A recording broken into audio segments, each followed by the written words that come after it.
If you turn on level, you will see only one information can be seen on the level.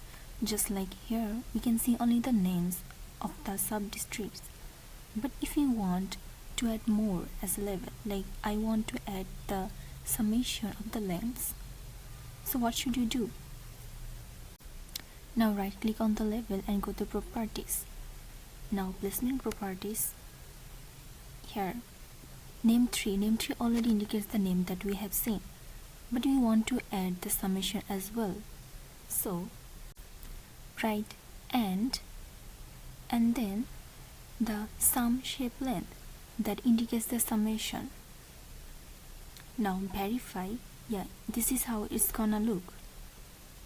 Now to make it look a little better, just write VB new line after and. VBN must be in capital letter, and then again write and. Then verify. Wow, this is how it's gonna look now.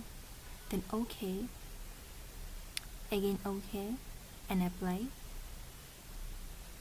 Yes, now we got both. Now I'm zooming in to make it look clear. Yes, this is how it's gonna look. Now again I'm gonna show you some more things that you can do with level. Go to properties, then placement properties.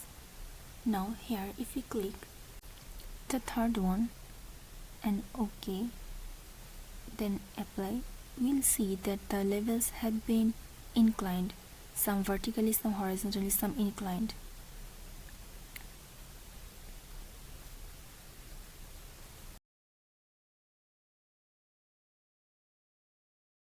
Now if we zoom out, we can see that there are some levels that are too big, that is not fitting in the picture. So there are some solution.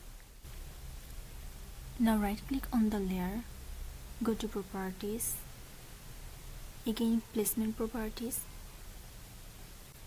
Now click only levels inside the polygon.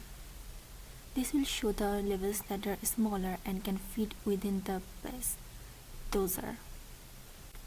It is one of the less used optional feature.